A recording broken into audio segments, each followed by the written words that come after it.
Kamdhenu university Gandhinagar તેમજ તાજપુર દૂધ ઉત્પાદક સહકારી મંડળી દ્વારા આયોજિત આદર્શ પશુપાલન મહિલા તાલીમ શિબિરનું સુંદર આયોજન કરવામાં આવ્યું. નમસ્કાર, આપ જોઈ રહ્યા છો બીજી ન્યૂઝ ગુજરાતી અને હું છું અલ્પેશ નાયક.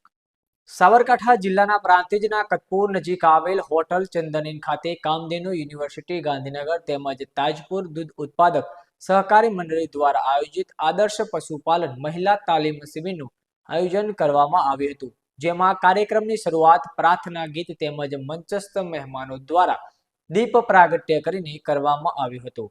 ત્યારબાદ મંચસ્થ મહેમાનો દ્વારા પ્રાસંગિક ઉદ્બોધન આપતા જણાવ્યું હતું કે પશુઓની ઉત્તમ ઉછેર કેવી રીતે કરવો, યોગ્ય રીતે પૌષ્ટિક આહાર શું આપવો, રહેઠાણની વ્યવસ્થા કેવી રીતે રાખવી, સમયસર રસીકરણ અને સારવાર તેમજ પશુપાલન દ્વારા વધતી આવકના વિવિધ સ્ત્રોતો અંગે વિસ્તૃત માર્ગદર્શન આપવામાં આવ્યું હતું.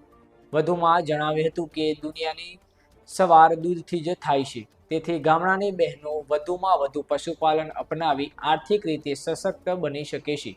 પશુપાલન દ્વારા સ્વરોજગારની તકો વધે છે, મહિલાઓ આત્મનિર્ભર બને છે અને પરિવારની આવકમાં સ્થિરતા આવે છે. ત્યારબાદ ઉપસ્થિત મહાનુભાવોના હસ્તે વૈજ્ઞાનિક પશુપાલન તાલીમ માર્ગદર્શિકા પુસ્તકનું વિમોચન કરવામાં આવ્યું હતું.